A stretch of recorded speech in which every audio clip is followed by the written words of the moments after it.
What is 625?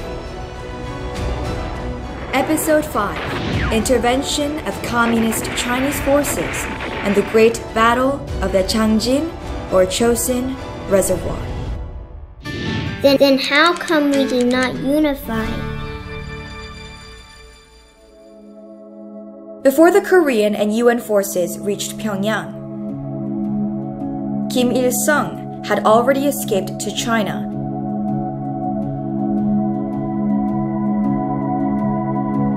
And begged for help from China and the Soviet Union. Mao Zedong decided to send a large army to Korea.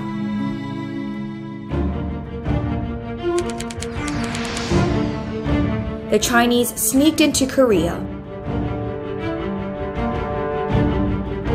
hiding during the day and moving only at night to avoid the UN's detection. The Chinese were poorly equipped, with half of them not even having enough uniforms and rifles. The Chinese had a lot of people and used human wave tactics, thereby sending wave after wave of human attacks. The South Korean and UN forces were forced to retreat in tears. If it were not for the Chinese, we would have been unified.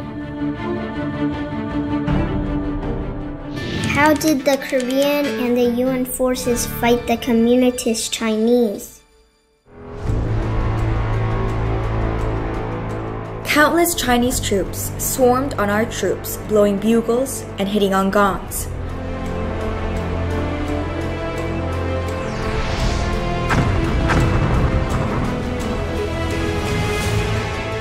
Near the Gyeonggi Plateau, there is a lake called Changjin, and here, a fierce battle occurred between the Chinese and UN forces. The Chinese surrounded the US Marines, outnumbering the Marines 5-1. Despite these odds, the American troops broke out and reached Hamhung and Hungnam. This is why the Changjin or Chosin Reservoir operation is called the greatest retrograde operation in military history.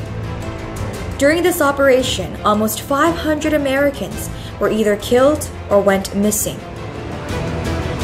The United States is still trying to recover the remains of these men.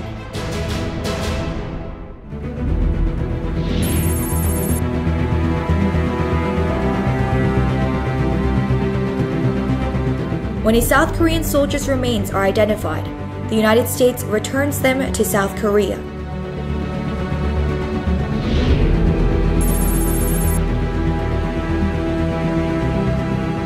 On 23rd of June 2020, the United States returned a group of South Korean remains to us.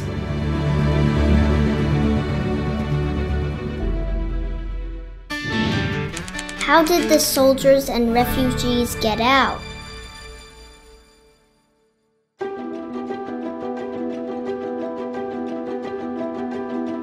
The winter was terribly cold that year. When the North Korean people heard that the Chinese were coming, they knew it was their last chance to escape, and they risked their lives to flee from the communists.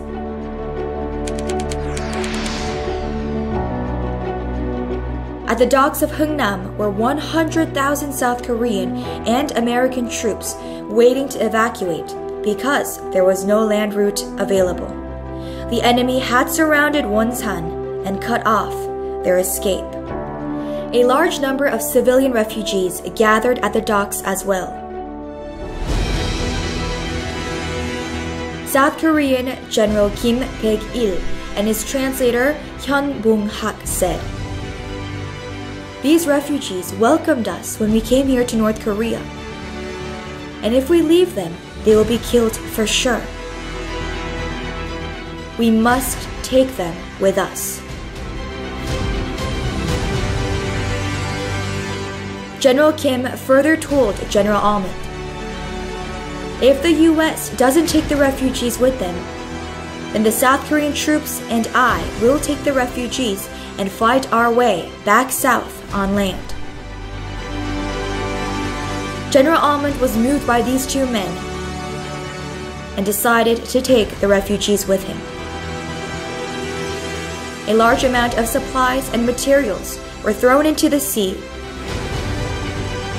and thus began the Hungnam evacuation.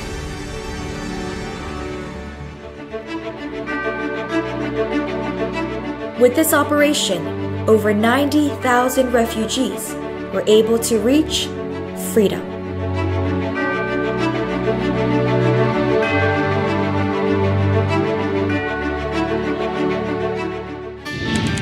Did the refugees reach South Korea safely?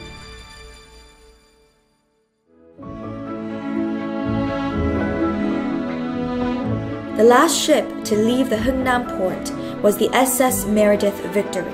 The ship did not have enough food or water, and the weather was freezing.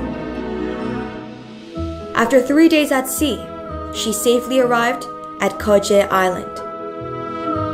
During the 3-day travel, the ship gained 5 more people because babies were born.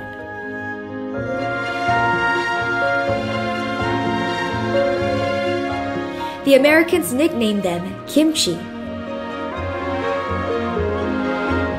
and called them Kimchi 1 to Kimchi 5. That is why people call the Hungnam evacuation the Christmas miracle.